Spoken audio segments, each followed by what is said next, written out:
Star आलम live के साथ मैं हूं मैमुना सत्तार। 24 नवंबर की तारीख करीब आती जा रही है और इस दौरान बहुत सी अहम जो है मीटिंग्स हो रही हैं।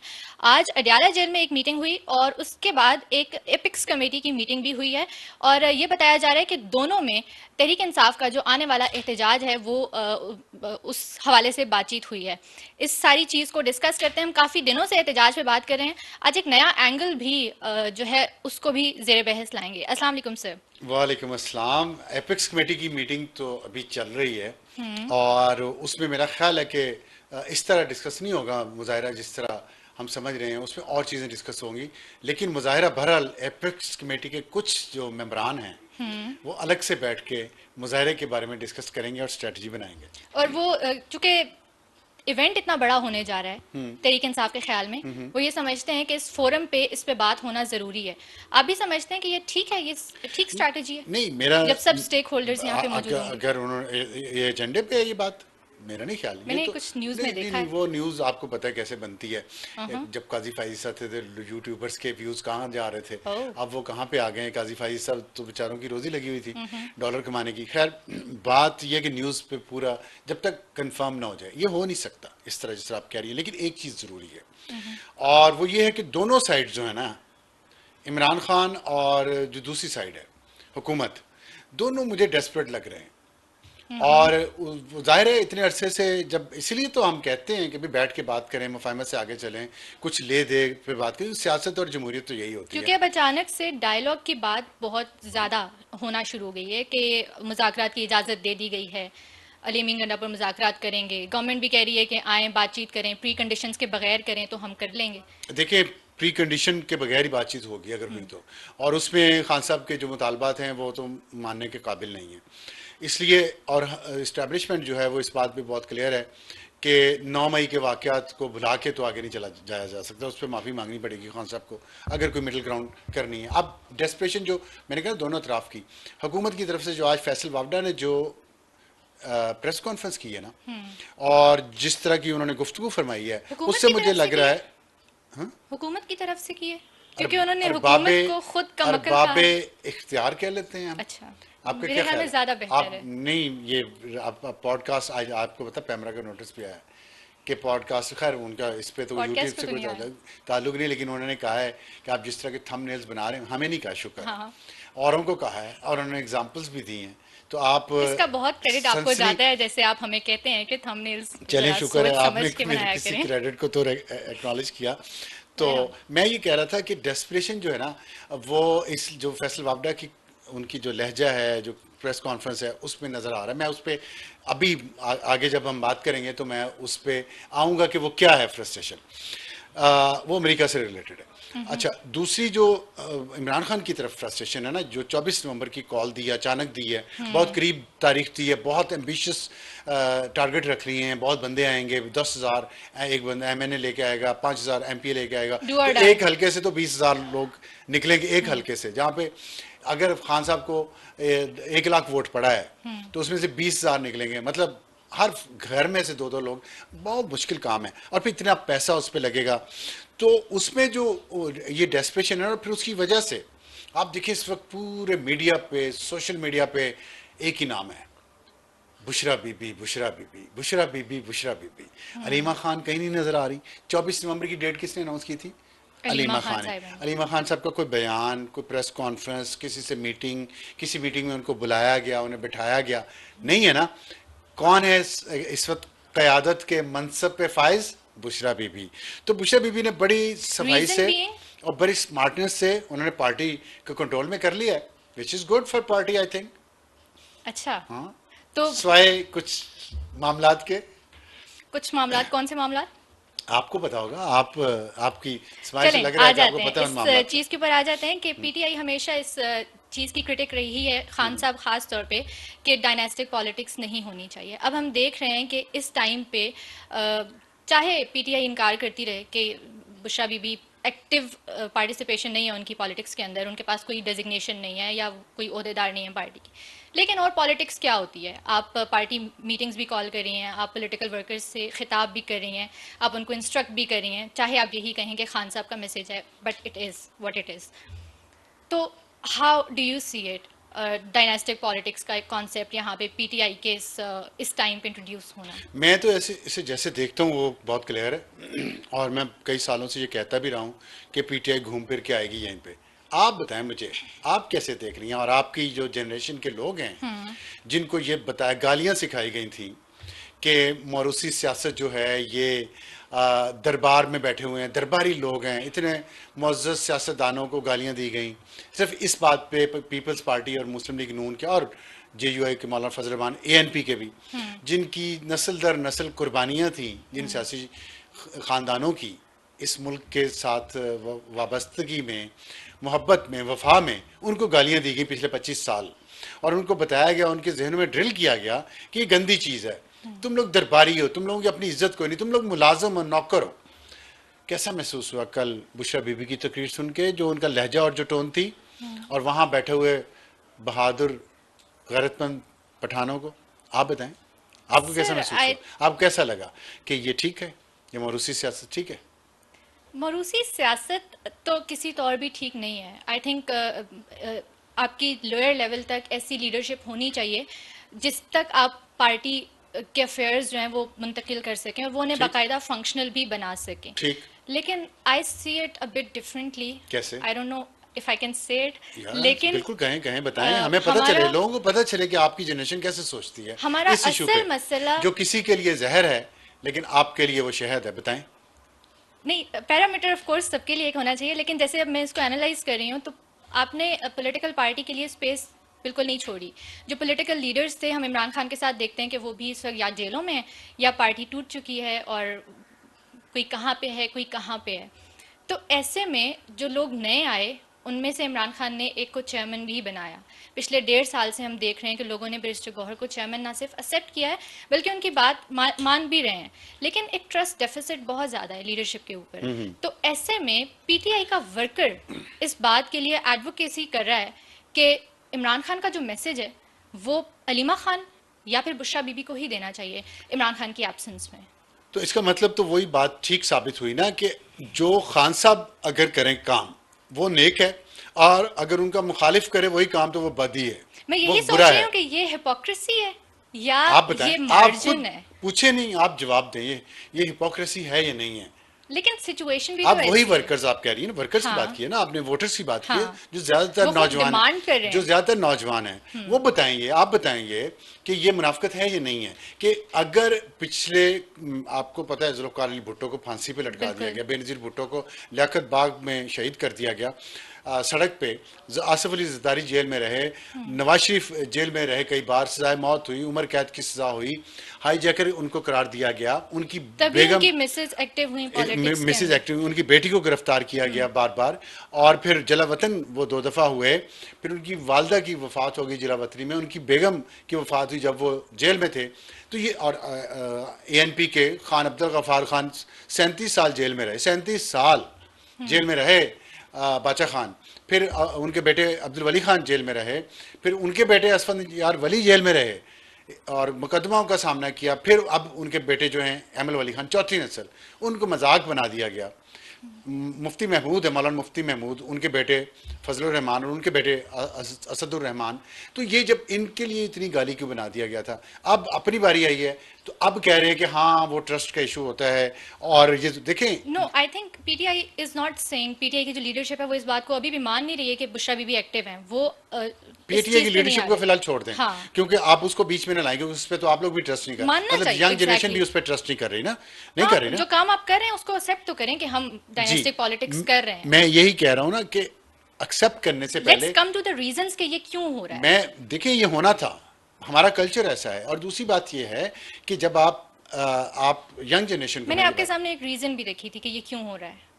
मैंने आपको ये बताया था कि, हाँ मैं कह दूं?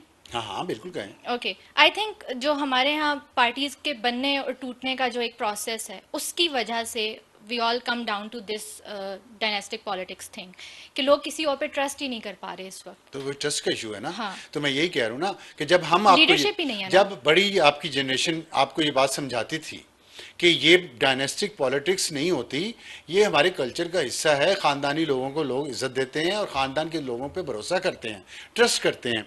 तो आप लोगों ने कहा, आपसे मुराद आपकी जनरेशन के लोगों ने कहा आप लोग दरबारी हैं, आप लोग पीछे मुलाजमों की तरह इनके खड़े होते हैं, सियासी लीडरों के, ये पता नहीं क्या क्या बातें की। मतलब ये, अगर आप किसी रोड पर सफ़र कर रही हो, आप या आपकी जनरेशन का कोई शख्स, और उधर से दूसरी मुखालिफ समझ से एक बंदा आ रहा है या बंदी आ रही है जो आपकी रिश्तेदार, आपकी वालदा, आपके वालिदा, आपकी बहन बड़ी, भाई बड़ा, या कोई वैसे ही जानने वाला है जिस पे आप ट्रस्ट का एक रिलेशनशिप है, वो आपको बताया कि आगे सड़क टूटी हुई है, पुल टूटा हुआ है, आप ना जाएं, आप गिर जाएंगे, आप कहेंगे नहीं, आप कहेंगे कि नहीं मैं ट्रस्ट नहीं करती, मैंने जाना है। तो मैं, और फिर जाके वापस वहां जब पुल टूटा, आप खुद अपनी आंखों से देख के फिर कहती है नहीं नहीं मैं तो यहां से नहीं गुजर रहा। अपने एक्ट को जस्टिफाई ना करें। माने कि आप लोग गलत थे, माने कि आप लोगों का लाइन ऑफ आर्गुमेंट गलत था। जब आपको आपसे ज्यादा तजर्बे का शख्स हो सकता है, वो आपसे ज्यादा अक्लमंद ना हो, और नहीं है हम आप लोगों से अक्लमंद ज्यादा, लेकिन तजर्बा हमारा ज्यादा है। हमने देखा है पहले ये सब कुछ बार बार होते हुए। हमें पता था कि इस डायनेस्टिक सियासत को जो गाली बनाया जा रहा है, ये गाली वापस आके, बहुत बुरा सा एक पंजाबी का मुहावरा है, मैं वो यहाँ बोलना नहीं चाहता, लेकिन यह है कि एक और पंजाबी का मुहावरा वो बता देता हूँ कि हथी लाइयाँ दंदी खोलनी पैंदियाँ। हाथों से जो गांठें लगाते हैं ना आप, नॉट्स, वो दांतों से खोलनी पड़ती हैं। फिर अब आपको वही अपना कहा हुआ दोबारा अल्फाज खाने पड़ रहे हैं वापस। तो ना करते, ना गाली निकालते दूसरों को, ना दूसरों के खुलूस को चेक करते, ना दूसरों के ट्रस्ट पे मिस ट्रस्ट करते। दूसरों ने जो आपसे ट्रस्ट का रिलेशनशिप किसी का है और वो आपको कोई बात बता रहा है, तो जरूरी नहीं वो गलत हो। सोचना चाहिए। आज इससे सबक ले लें ये जनरेशन, कि हमने 25 साल गालियां निकाली हैं सब लोगों को, सब सियासतदानों को, उनकी लीडरशिप को, उनके फॉलोअर्स को, कि तुम लोग दरबारी हो, तुम लोग फलाने हो, तुम लोग टमकाने मुलाजिम हो। कल जो बुशरा बीबी का लहजा था और जो टोन थी और जो अल्फाज उन्होंने जिस तरह इस्तेमाल किए सामने बिठा के, क्या वो दरबार नहीं था? क्या वो दरबारी नहीं लग रहे थे जो खामोशी से बैठे बुशरा बीबी की बातें सुन रहे थे और अपने, और बता रही थी वो उनको कि आप लोगों को कैसे कैसे क्या क्या सबूत देना है अपने खुलूस का खान के साथ, और अपनी मोहब्बत का खान के साथ, और अपनी वफा का खान के साथ। और जिस तरह की उनका वो इस्लाम और कलमा और कुरान और अल्लाह और नबी का जिस तरह उन्होंने वहां पे रेफरेंस दिए हैं अपनी तकरीर में, आई थिंक सारे वो कार्ड्स खेले हैं जिससे तो मेरी जनरेशन जिन सब कार्ड्स को बुरा कहती तो है। मैं इन कार्ड्स को पहले भी देख चुका हूं ना, यही तो समझा रहा हूं कि उन्होंने वो सारे कार्ड्स खेले। तो मुझे याद आ गया जनरल ज़ियाउल हक का कार्ड, उसने भी ऐसे कार्ड खेले थे इस्लाम के और निज़ाम मुस्तफ़ा के और रसूल के और अपनी लीडरशिप और खिलाफत के। क्लिप भी है यहाँ पे, हम सुना सकते हैं। किसका? जनरल ज़ियाउल हक का। वो उसी से रिलेटेड सुनाए, वो तो बहुत अच्छा किया। प्लीज वो सुनवा दें। दिसंबर 1984 को मुल्क में रेफरेंडम होगा। आपने ये फैसला देना है कि आप नजरिया पाकिस्तान पर यकीन रखते हैं, क्या आप निफाज इस्लाम के अमल की हिमायत करते हैं। अगर वोट डालने वालों की अक्सरियत ने इस सवाल का जवाब हाँ में दिया, तो उसका मतलब ये होगा जनरल मोहम्मद ज़ियाउल हक को आइंदा 5 साल के लिए सदर मुंतखब कर लिया। तो बड़ा अच्छा आपने क्लिप निकाला, बिल्कुल वही बात। देखिए मैं एग्जैक्टली मुझे यही टोन, यही अल्फाज 5 साल, कैसा उसने बेहतरीन तरीके से कहा कि अगर आप इस्लाम चाहते हैं, नज़रिया पाकिस्तान पे आपका ईमान है। और कल जब मैं बुशरा बीबी की वो तकरीर सुन रहा था ना जो बाहर आई है, और बड़ी मज़ेदार उन्होंने बातें की। मसलन उन्होंने कहा जो कलमे का असल मतलब समझता है, सच्चा कलमा गो और गैरतमंद मुसलमान, वो खान के लिए बाहर निकलेगा। तो पहला सवाल जो मेरे जहन में आया, लोगों के जहनों में भी आया, क्या बुशरा बीबी खुद निकलेंगी? क्या बुशरा बीबी के माशाल्लाह 5 बच्चे जो हैं यहाँ पे ग्रोन अप हैं, वो निकलेंगे? क्या खान साहब के बच्चे लंदन से आके यहाँ पे निकलेंगे? जब आप दूसरों के बच्चों को कह रहे हैं कि गैरतमंद बने, सच्चे कलमा गो बने और बाहर निकलें। अच्छा, फिर उन्होंने क्या कहा? उन्होंने कहा कि जितने उनके सामने ऑडियंस में बैठे हुए थे, जिनको अगर किसी और सियासी जमात में होते तो आप लोगों ने कहना था दरबारी हैं, बेचारे खामोशी से बैठे सुन रहे थे, उनको वफा का मतलब बताया, लॉयल्टी का मतलब बताया बुशरा बीबी ने। और उन्होंने कहा, उन्हें चैलेंज किया कि आपकी वफा का इम्तिहान है, आप सबकी।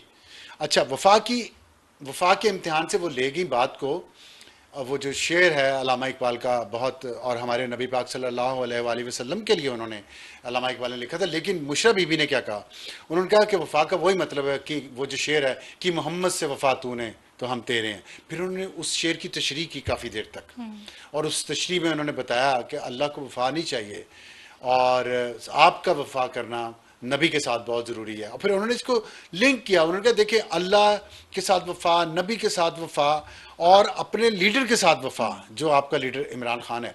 तो ये जो वो लड़ी जिस तरह बनाती हैं और जिस तरह वो इस्लाम का नाम इस्तेमाल करती हैं सियासी मकासद के लिए, ये हम बार बार होता देख चुके हैं। और मैंने अभी आपने जो अभी एग्जाम्पल जनरल ज़िया की सुनवाई है, ये 5 आई थिंक 84 था शायद या 5 था, 84 ये तब की है। तो सोचें आप कितने सालों से हम ये इस्लाम के नाम पे इस्तेमाल किया जा रहा है इस कौम को और इस कौम के बच्चों को। आगे उन्होंने फिर क्या किया, आगे उन्होंने शाहीन और गिद्ध का फ़र्क समझाया और उन्होंने पता नहीं क्या से क्या गुफ्तगू करती रही। हालांकि अब अगर वो नेट जियो पे कोई मॉडर्न डॉक्यूमेंट्री देख लेती तो इकबाल की शाहीन से निकल आती, उन्हें पता चलता है शाहीन भी मुर्दार खा लेता है जब भूखा हो, तो वो हमेशा परिंदा शिकार करके खा के बाकी नीचे नहीं फेंक देता। ये तो रिस्क को ज़ाया करने वाली बात तो खैर इसको छोड़ें। लेकिन उन्होंने एक बहुत और अहम बात की है, अहम भी है और ख़तरनाक भी है। मुझे अफसोस भी हुआ कि फिर पंजाबियों पे बात आएगी। हमारे पख्तून भाई जो हैं, मेरे दोस्त भी हैं और मुझे मेरे नाकिद भी हैं, वो मुझे तनकीद का निशाना भी बनाते हैं। कभी मैं अगर उनकी नाजायज़ जो लसानियत परस्ती है उस पर तनकीद करता हूँ तो, क्योंकि पंजाबी होने के नाते मेरा नहीं ख्याल कि हमें गाली खानी चाहिए पंजाबी इलीट के गुनाहों पे, लेकिन पंजाबी इलीट, बुशरा बीबी पंजाबी इलीट को रिप्रेजेंट करती हैं। एक बात की मैं खैबर पख्तूनख्वा की और पीटीआई के खैबर पख्तूनख्वा के लोगों की इस बात की मैं तारीफ़ करूँगा कि उन्होंने एक पंजाबी लीडर को खुश आमदीद कहा है वहाँ पे और एक खातून लीडर को खुश आमदीद कहा है। वरना पख्तून कल्चर में खातून लीडर को एक्सेप्ट किया जाना और वो पंजाबी भी हो बड़ा मुश्किल काम है। तो बड़ा हौसला बुशरा बीबी का भी है कि वहाँ उन्होंने इतनी कमांड एंड कंट्रोल से बात की और वहाँ जो लीडरशिप बैठी है पख्तून, और उसमें पंजाबी भी कुछ थे, उनको भी मैं ये ख़ास तौर पे पख्तून लीडरशिप को सलाम करता हूँ कि उन्होंने कम अज़ कम ये एक बहुत खुले दिल का मुजाहरा किया है कि उन्होंने पंजाबी और ख़ातून लीडरशिप को कबूल किया है। लेकिन अगली जो बात है ना जो उन्होंने की है, वो मुझे लगता है कि वो बात उनका पीछा करेगी और पंजाबियों का पीछा करेगी। लेकिन मैं आज ये बताना चाहता हूँ सारे पख्तून भाइयों और बहनों को कि वो पंजाब को गाली ना निकालें इस बात पे, वो पंजाब की इलीट को पूछें और अपनी इलीट को पूछें, पख्तून इलीट जो उस पंजाबी इलीट के साथ मिलकर आज फिर आपको बेवकूफ़ बना रही है।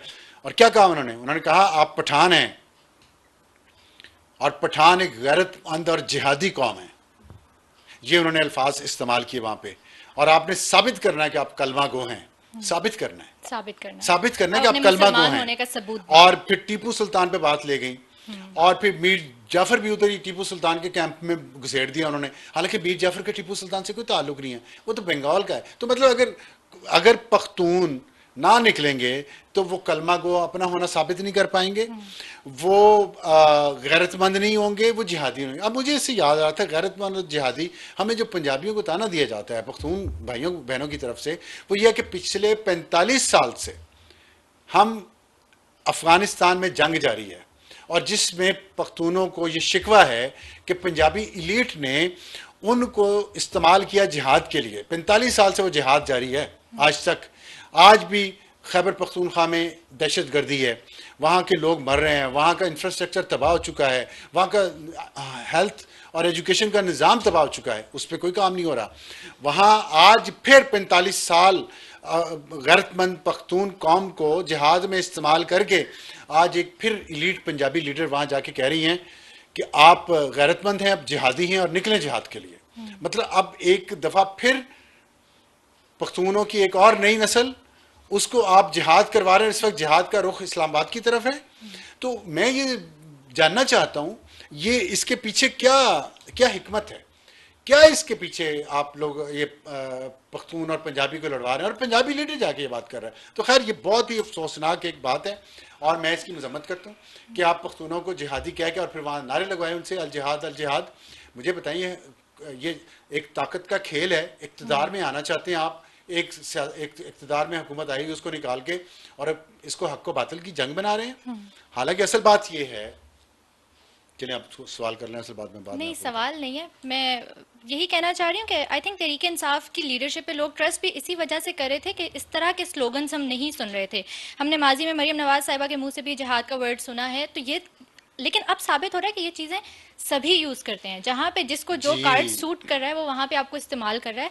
आपको बस हिस्टोरिकल रेफरेंसेस होना और हिस्ट्री का पता होना, बैकग्राउंड होना बहुत ज़रूरी है, जो कि शायद हम नहीं जाते, तो पढ़ने की तरफ नहीं जाते। तो चलिए नहीं पढ़ते, कोई हाँ, बात नहीं, जो जिन्होंने पढ़ा हुआ है, जो जानते हैं हिस्ट्री को, अगर कोई वो बात करें तो उसको सुन लेना तो चाहिए। बगैर शक व शुबे के, बगैर भमें ऊपर किए और बगैर गाली निकाले, बगैर उसको लिफाफा कहे, बगैर उस पर तनकीद किए सुनना तो चाहिए।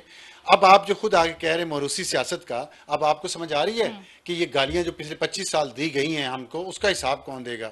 उस पे कलमा को क्या कहते हैं, उस पे हर वक्त रेफरेंस अल्लाह और रसूल का देने वाले क्या कहते हैं। अब देखें, मैं आपको बताऊं कि उन्होंने एक बात और कही है, आपके लिए भी, ये आपकी जनरेशन के लिए बहुत ज़रूरी बात है। और उन्होंने जब ग्रुपिंग की बात की, मीर जाफ़र और मीर सादक की बात की है, तो मीर जाफ़र तो बंगाल है ना, और मीर सादक था टीपू सुल्तान के पास। तो जो टीपू सुल्तान बनाना चाह रही हैं पख्तून बच्चों को, तो उस पर लोग कह रहे हैं ना अपने बच्चे भी लाए ना, पंजाबी जो हैं कह रहे हैं ना, और पंजाबी लीडरशिप भी लाए, हमाद अजहर भी अपने बच्चे लाए, सलमान अकरम राजा भी अपने बच्चे लाए। इनका टेस्ट है एक्चुअली, सलमान अकरम राजा और हमाद अजहर लोग नहीं निकाल पाएंगे पंजाब में से, और ये इसलिए पख्तून बच्चों को दोबारा से निकाला जा रहा है। तो बड़ी बदकिस्मती की बात। और उन्होंने बहुत एक एक ऐसी बात की है जिसकी आप लोगों को उस पर सोचना चाहिए। उन्होंने कहा, मीर सादिक मीर जाफर का रेफरेंस देते हुए, कि हर कोई लीडर नहीं बन सकता। बड़े उन्होंने तंजी अंदाज से कहा है, लीडर वही बनता है जिसको अल्लाह चुने। बिल्कुल ठीक है, किस्मत की बात होती है, नसीब की बात होती है, मैं मानता हूँ ये बात। लेकिन उन्होंने आप जो अपनी ख्वाहिशात आपकी जनरेशन ने दिल में पाली हुई है ना, कि हम बड़े होके तो पता नहीं क्या बन जाएंगे, उन्होंने बता दिया है आपकी किस्मत नहीं, आप पीछे पीछे चलें, दरबारी बने, ज्यादा इनकलाबी ना बने। उन्होंने कह दिया हर कोई लीडर नहीं बन सकता, ये कहा है उन्होंने, सुना है आपने? तो ये मौरूसी सियासत है ना, तो इसके पीछे वजूहात जो हैं वो मैं और काफ़ी टाइम से कहा जा रहा है कि पीटीआई इमरान खान से और इमरान खान पीटीआई है। तो खैर, कमिंग टू वर्ड्स, ये तो नजरिया है ना, इसका ये मतलब है कि कोई लीडर नहीं बन सकता, कोई और वजीर आजम नहीं बन सकता। हाँ नहीं, ये इमरान खान मैं या बुश उसको भी नहीं वजीर आजम justify बनेंगे? नहीं करी, बिल्कुल भी नहीं करी, लेकिन कर इमरान भी नहीं खान, सकते। अब आप हकीकत इतनी चकाचौंध है, इतनी अयां है, इतनी रोशन है, इतनी आपके सामने है हकीकत, कि अब आप लोग शायद शर्मिंदगी में मुस्कुरा ही रहे हों। अच्छा, वज़ीर आला और खान साहब की जो मीटिंग हुई, वज़ीर आला केपी, आज जो अडयाला में मीटिंग हुई है, उस हवाले से कोई देखिए, precisely मैं details बता दें, इसका share जवाब कर देता हूँ, दें एक छोटी जो। सी बात कर लूँ कि ये जो अब हुआ है ना, मोरूसी सियासत पे अपने निकाले हुए अल्फाज दोबारा खाने पड़ रहे हैं। इससे समझें, इससे सोचें कि दूसरी साइड का व्यू जो होता है ना, जरूरी नहीं है वो गलत हो सकता है आपका पर्सपेक्टिव ही ना हो, आपने वो साइड देखी ही ना हो, पढ़ी ही ना हो, सुनी ही ना हो। तो अगर आपको कुछ लगे कि यार ये बंदा मुख्तलिफ बात कर रहा है, तो उसको गाली ना निकालें, सुने ध्यान से। यही जमहूरियत है, मुझे यही यहाँ सियासत पे है। एक और भी बात याद आ रही है, छोटी सी बात है, मैं जल्दी से कह दूं। जब इलेक्शंस हुए थे और उस टाइम पे पीपल्स पार्टी ने कहा था कि हम पीटीआई के साथ गवर्नमेंट बना लेते हैं मिलके, तो उस टाइम पे पीटीआई के मेरे कुछ दोस्तों ने बहुत ज़्यादा क्रिटिसाइज़ किया था, इवन मुझे। मैंने ये आइडिया सपोर्ट किया था, I was supportive of this idea कि पीटीआई को अगर गवर्नमेंट बनानी पड़ती है तो कर लें। लेकिन उन्होंने कहा था कि पीटीआई हमेशा से अगेंस्ट रही है इन्हीं पार्टीज़ के, तो इन्हीं के साथ बैठ के तो गवर्नमेंट बना ले। तो अब देखें कि जिन चीज़ों के आप हमेशा अगेंस्ट रहे हैं, आज आपको वही काम करना पड़ रहा है। तो if you have to sit with political parties, तो ये कोई गाली नहीं है। एस्टैब्लिशमेंट के साथ बैठने से बेहतर है कि आप political If you parties have के the साथ बैठ जाएं। You have to sit with Yes. political parties if you are democratic Yeah. and if you are a politician. हाँ, अगर आप आमिर बनना चाहते हैं, आप फैशिस्ट बनना चाहते हैं, डिक्टेटर बनना चाहते हैं, चाहे वो सिविल हो या मिलिट्री हो, फिर आप कहें मैं नहीं बैठता किसी के साथ। और ये आप आइए ऊपर ऊपर से कह रहे हैं, आपने मीटिंग की बात की है, अंदर अंदर ही सब कुछ चल रहा है। ये झूठ बोल रहा है शेख वकास अकरम का। आज ट्वीट मैंने देखा, पता नहीं आपने देखा कि नहीं देखा? मैंने देखा है। देखा आपने? अच्छा, उसमें वो, हम शायद चला भी मैं सकते सॉरी, मैं ये झूठ का लफ्ज़ नहीं मुझे कहना चाहिए था, ज़रा सख्त है, गलत बयानी कर रहे हैं शेख वकास अकरम साहब। और अफसोस है मुझे इस बात पे कि उन्होंने ये बात की है, क्योंकि बिल्कुल बातचीत चल रही है और बिल्कुल पॉसिबिलिटी है कि 24 नवंबर को प्लान चेंज हो जाए, इसकी पॉसिबिलिटी है। हालांकि तैयारी पूरी कर रही है पीटीआई, लेकिन वो देखिए, दो इश्यूज हैं, सीधी सी बात है। खान साहब ये चाहते हैं कि लोग बाहर निकले 24 को, लीडरशिप नहीं चाहती जो यहां बाहर है। और इस लीडरशिप क्यों नहीं चाहती? क्योंकि लीडरशिप को ग्राउंड रियलिटीज का पता है, लोग थक चुके हैं, लोगों के पास लोगों का एतबार नहीं रहा और पैसे नहीं हैं, रिसोर्सेज नहीं हैं, तो अब सारा सूबे पे काम कुछ नहीं हो रहा, सारा सूबे का पैसा इस तरफ लग रहा है और पंजाब से निकल नहीं रहे। पंजाब की लीडरशिप टोटल फेल हो चुकी है पीटीआई की। अब आप देख लीजिएगा इस दफा भी पंजाब से नहीं कुछ भी होगा, जो आएंगे वहीं से आएंगे और यहाँ आएंगे जो उनके लेकिन लिए- अब तो इस्लामाबाद में दफा 144 भी नाफिज हो गई है, तो ये देखना है कि चीजें कहाँ जाती हैं। उनको सख्ती से obviously। रोका जाएगा, हाँ। हर कदम पे रोका जाएगा, लेकिन फिर भी आखिर में मुकमकाई होगा, ये मैं आपको अभी बता देता हूँ। अच्छा, ठीक है। चलें। और मुकमका इसलिए हो रहा है कि अल्टीमेटली तो आप लोगों ने बैठ के टेबल पे बात करनी है। अल्टीमेटली बैठेंगे, ये सवाल अपनी ये जगह बरकरार ये है। इसके लिए दो फैक्टर्स बड़े जरूरी हैं, आपको ध्यान में रखना। एक तो थोड़ा ये है quickly, कि please। एक तो ये है कि अल कादर जो ट्रस्ट है ना, 190 मिलियन पाउंड का जो केस है, उसका फैसला आने से पहले खान साहब चाह रहे हैं कि अवाम निकल आए बाहर, क्योंकि वो फैसला आने के बाद उनकी जो इंटरनेशनल स्टैंडिंग है, इंटरनेशनल प्रोपेगेंडा है, वो जो कहते हैं ख़त्म हो जाएगा, उसमें जान नहीं रहेगी। और इंटरनेशनल प्रोपेगेंडा करना अब अगर 24 नवंबर के एहतजाज में बच्चे और औरतें आगे हुए, लोगों के, पख्तूनों के ख़ास तौर पे, और बुशरा बीबी के या पंजाबी लीडरशिप के नहीं होंगे, तो फिर और खुदा ना खास्ता किसी की जान चली गई, तो इंटरनेशनल प्रोपेगेंडा के लिए बहुत मौका मिलेगा। और इंटरनेशनल प्रोपेगेंडा क्यों ज़रूरी है? डोनाल्ड ट्रंप आ रहा है, अमेरिका, इस वक्त इस्टेब्लिशमेंट को जो ख़तरा है ना, वो है अमेरिका का, कि अमेरिका या डोनाल्ड ट्रंप आके क्या पॉलिसी पाकिस्तान की तरफ लगाएंगे, क्योंकि अभी तक कुछ पता नहीं चल रहा कि डोनाल्ड ट्रंप किस हद तक मुदाखलत करेंगे पाकिस्तान के मामलात में, करेंगे वो ज़रूर। तो वो खान साहब अवाम को बाहर निकाल के अमेरिका की अटेंशन लेना चाहते हैं कि वैसे इतने लोग हैं, और अगर अवाम बहुत ही निकल आए फर्ज करें तो वो जीत जाएंगे। तो अगर ना भी जीते, कुछ लाशें मिल गई खुदा ना खास्ता, तो वो अमेरिका और इंटरनेशनल प्रेशर बढ़ जाएगा इस्टेब्लिशमेंट पे, फिर कोई मुकमका मुफाहमत डील हो सकती है। अल्टीमेटली डील की तरफ भी जानी है। अभी भी इस वक्त तक दोनों साइड जो हैं वो They're open to talk। Cautious हैं और एक दूसरे को देख रही हैं। अल्लाह करे ठीक है। 24 नवंबर खैर खैरियत से गुजर जाए। ठीक है, कंक्लूड इसी पे करेंगे कि ट्रंप का किसी को कुछ पता नहीं है और इसीलिए सब अपने ट्रंप कार्ड जो है वो इस्तेमाल कर रहे हैं। आने वाले दिनों में मजीद बात करेंगे, तब तक के लिए दीजिए इजाज़त, ख्याल रखिए, खुदा हाफिज़।